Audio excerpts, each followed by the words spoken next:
So when we want to measure a reality in quantum mechanics, for example, position, momentum, angular momentum, energy, or something else, spin or something else, we must act a hermitian operator in a vector state.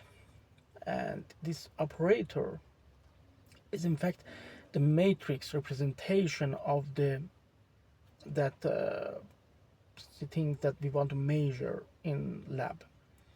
And we must know that eigenvectors of a hermitian operator create a complete basis for definition of any vector state that in fact create a Hilbert space, a perfect, a complete space that we can define any vector that is a vector state.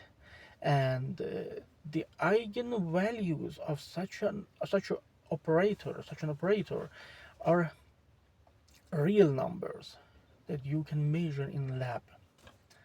So keep these in your mind that uh,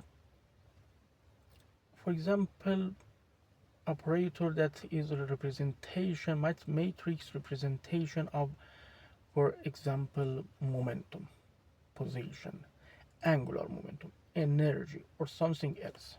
For example, energy.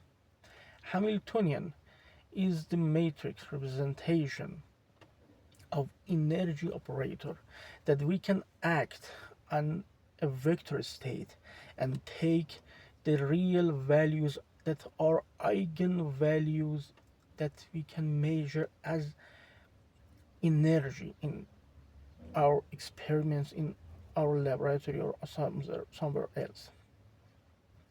And the vectors that are eigenvectors of that operator that makes that operator diagonal if we define that operator in that basis, that is a complete basis, can make a complete space that is a Hilbert space that we can define any vector state based on that. I will follow this way. These are hard concepts and this is not the end. You can follow this tutorial.